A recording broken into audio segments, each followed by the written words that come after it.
Olá, muito bom ter vocês de volta aqui. Eu sou o professor Juraci Soares e hoje vamos estudar em detalhes os seguintes tópicos de processo penal: as fases para a determinação da competência, a prevenção e distribuição e a conexão e continência.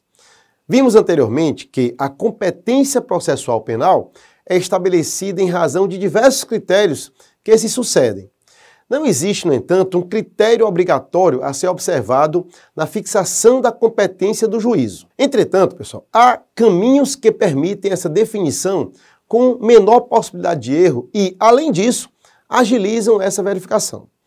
As fases para a determinação da competência são três. A primeira fase trata da determinação do fórum competente e abrange os critérios do local da infração e do domicílio do réu. A segunda fase trata da determinação da justiça competente e se fundamenta no critério da natureza da infração. Já a terceira e última fase compreende a determinação da vara competente e se baseia na prevenção e na distribuição.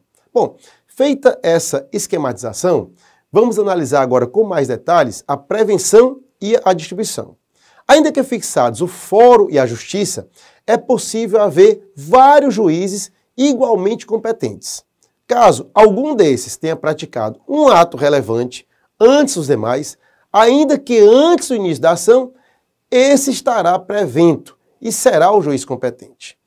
A competência por prevenção acontece quando, entre vários juízes igualmente capacitados ou com jurisdição cumulativa, um desses realiza primeiro alguma ação ou toma uma decisão mesmo antes de uma acusação formal ser feita. Isso faz com que aquele juiz tenha a responsabilidade pelo caso. Portanto, fique atento. Juízes com jurisdição cumulativa são os que, embora aptos a julgar a mesma matéria, oficiam em fóruns distintos. Existem, portanto, situações que autorizam a aplicação da prevenção como critério norteador de competência, como, por exemplo, nos casos de crime continuado ou crimes permanentes, ou ainda de réu sem residência certa. E o que ocorre se a prevenção não for observada? Bom, nesse caso teremos apenas uma nulidade relativa. Atenção! Outra situação ocorre também nas hipóteses em que não há qualquer juiz prevento. Nesse caso, teremos a distribuição, que é um sorteio para a fixação de um determinado juiz para aquela causa. A distribuição possibilita a determinação da competência quando, no mesmo fórum, houver mais de uma vara igualmente competente. A jurisdição não se destina à definição da comarca, mas sim do juízo competente quando já estabelecida a comarca, em que aquele fato será apurado. Por isso, a lei aponta, no artigo 78 do CPP, critérios para que um foro ou justiça prevaleça sobre os demais, quando os delitos forem de competências distintas. Confira, portanto, a legislação, ok? Bom, e quanto à conexão e continência? A conexão e a continência não são critérios para a fixação da competência, mas sim para a sua prorrogação, e o que ocorrem apenas nas condições expressamente previstas pela lei. Esses dois institutos, observadas as limitações constitucionais e legais, podem modificar as competências estabelecidas por força dos critérios anteriores e só incidem sobre hipóteses de competência relativa.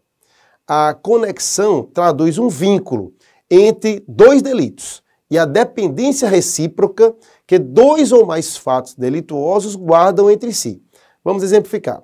Imagine que há dois crimes diferentes, mas relacionados, que ocorreram em um mesmo contexto e envolvem as mesmas pessoas. Um crime é o roubo em que o indivíduo roubou um carro e o outro é um assalto à mão armada cometido pela mesma pessoa, logo após o roubo do carro. Nesse caso, os dois crimes estão conectados pela sequência de eventos e por terem sido cometidos pelo mesmo autor. Assim, é recomendada a reunião de tudo em um só processo para apuração conjunta, pois isso facilita a coleta das provas e a apreciação do caso como um todo, no caso pelo juiz. Já a continência designa uma situação em que uma conduta está contida na outra, por força de seus elementos. Que elementos são esses? Partes, pedido e causa de pedir, não sendo possível separá-las. Vamos imaginar aqui um segundo cenário. Duas pessoas acusadas de assalto também estão envolvidas em um crime relacionado a esse delito, como a receptação. Nessa hipótese, os casos podem ser reunidos em um único julgamento pelo mesmo juiz. Para quê? Para garantir uma análise consistente e evitar também decisões conflitantes. Nesse caso, isso é chamado de continência. Essa é a primeira parte da nossa aula de hoje e a segunda parte consta no e-book disponível em sua área do aluno, onde você encontra uma análise mais detalhada dos institutos que apresentamos nesta aula de hoje.